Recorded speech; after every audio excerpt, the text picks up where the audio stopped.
Fellas, this video I'm dedicating to Uncle Al. If you saw in the video before, he just passed away. His services are on Saturday.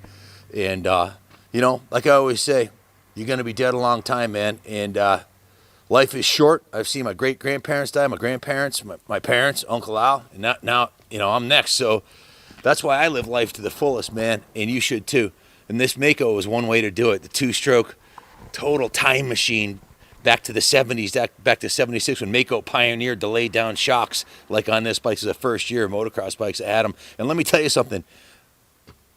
My evidence, you could take this 400 off the side right here and put me on this bike. And the evidence I would give you that it's a big bore two-stroke is the wheelies I was doing up the driveway here right over idle at about 3,500 RPM, second, third, fourth gear, all the way up the hill. This thing pulls like a freight train. And the best part about it is it has the same frame as the 250, the little brother. So it's not much heavier than a 250 two-stroke, but it's got power for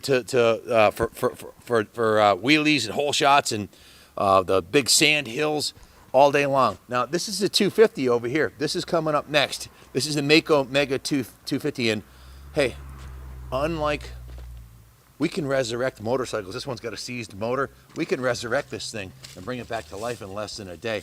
We can't resurrect people. We only get one shot at life, and Al lived it to the fullest. He used to come up here in his 35 Harley all the time, and you know, tell the ones that you love them, because tomorrow's not guaranteed, guys. And if you have a dream, you have a vision, you want to do something with a vintage dirt bike, I say go for it, man. You want to go to Sand Mountain, you want to go ride the Pismo sand dunes before they're permanently closed, or you want to ride the Pan American Trail like Billy Ainsworth did on a 250 Honda, go for it, man. It's no dress rehearsal. But back to this bike. This 400cc bike has long travel forks. Look at the forks on this thing for 76. It looks like something you'd see on a factory bike. They're just awesome. The conical hubs, the beautiful rims, the twin down tube frame, the beautiful sandcast case engine cases. I'm not positive they're sandcast. They look like they are, though. The original Bing carburetor, the original seat. It's just beautiful, man. It's just a kick-ass thing. Quite a lot of work was done to it here at the shop. This came from the Randy Gillespie collection. This is the last of the collection that he had, and he didn't ride his bikes at all. He kept them in a radiant, floor-heated facility with no UV penetration or no windows in it. It was basically a big building that he built specifically to house his collection, and when he retired, he sold it to us, and, well, this is the last of the bunch here. So it's a beauty.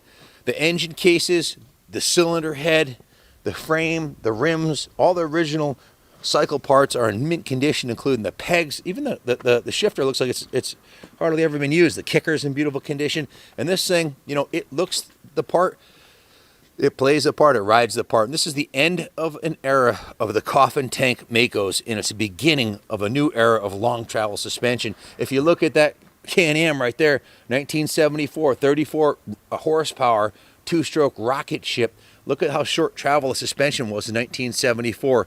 Had the forks with the axle going right through the bottom of the fork.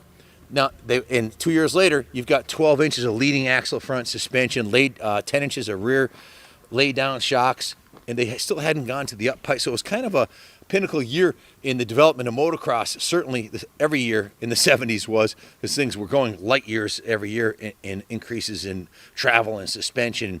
This is a 5-speed air-cooled big bore two-stroke Ripper with kick-ass forks, kick-ass long travel suspension, and it hauls ass. The a lot of new components on here. I'm going to grab the work order here and read this off in case I missed anything.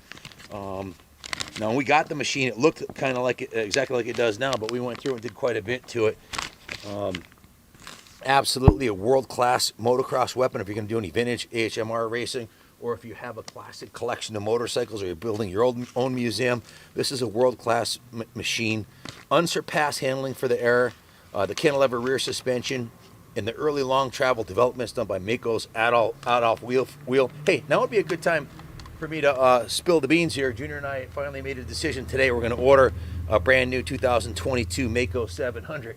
So they call it a 685, but it's the same thing as the 700 or the 720. Basically bore it second over, and it's a 720, but we're ordering the new 2022 two-stroke Maico 685. So stay tuned for that. That'll take a few months to get here, but it'll be by next year, and there'll be tons of cool stuff going on that. back to this bike. This bike is a complete correct low hour example. Lots of original cycle parts. Very tractable 400cc two-stroke. Tons of low end torque. The tubular steel full cradle frame is mint. Best brakes of the period. The conical hubs. Very lightweight, nimble. Very fast bike. This bike is on the edge of being faster than most mere mortals could ride. What I mean by that is the engine power exceeds what most people's riding capability has, and that's the case for most big bores, certainly the case for this one. So we went right through the bike, did a compression test. I put a new spark plug in it, put a new kill switch, new crossbar pad. We completely went through the carb, took it apart, cleaned it, tuned it, inspected it, jetted it. The fuel tank was removed, cleaned, and inspected. We did note that if you zoom in on the petcock, and you zoom in on the fuel petcock real closer, you can see that's brand new. We put a new one of those on, new fuel lines and filters, new carb vent lines.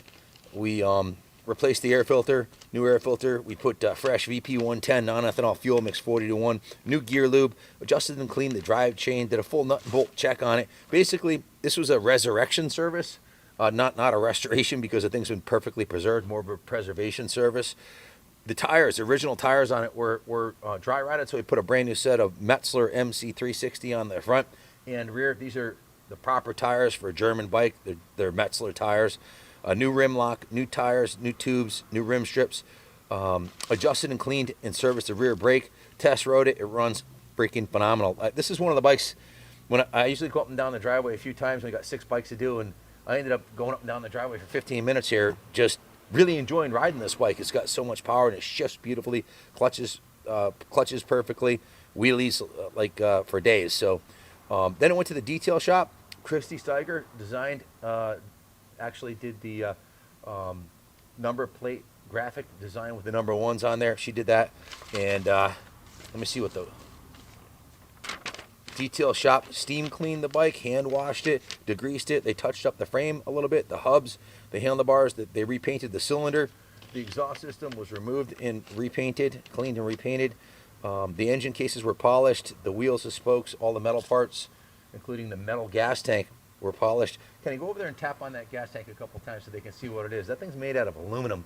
This is you got to hear that. This is the end, like I said, the end of an era. This is the last of the coffin tank Maicos, and what a work of art, the way these things were made, just the angularness of it, and the factory original paint is intact, just remarkable. The gas cap looks like in brand new condition. The chrome's still good on it. So, like I said, all the controls, all the cycle parts are cleaned and polished. Carb was cleaned and polished on the outside and rebuilt on the inside. The seat cover was cleaned. Just a full major detail, and they installed the number plate backgrounds. I think I pretty much covered anything. If I left anything out, it will be in the eBay ad. This bike is going up for sale on eBay. It will be auctioned off to raise funds to keep 18 guys employed in the museum. Bills paid here. It's for the largest motorcycle museum in New England, which is right behind us, 40,000 square feet, 300 bikes plus on display. Come check it out sometime. If you have any questions about this Maico, give us a call, 860-454-7024. I just graduated NETS, got my New England Tractor Trailer Training School hat, and they gave me a cigar too as a graduation present, but I quit smoking cigars 3 weeks ago. So anyways, pretty proud that I passed the class. I got my CDL Class A license now, so we can legally drive the 44-foot Featherlight with a dually, and we're probably going to get a 53-foot, not probably, we're going to get a 53-foot double-decker semi to go to all the big events next year. So stay tuned. Lots of great things going on here. Got the Maico 700 on order. I got 2 service Hondas on order with AJ, 2 2022 service Hondas and a 22 Maico 700. So some killer bikes coming down the pike. Stay tuned. If you haven't hit the like and subscribe button, please do. Hit the notification bell. You get notification when we get a new video every time. Thanks for watching, and God bless America.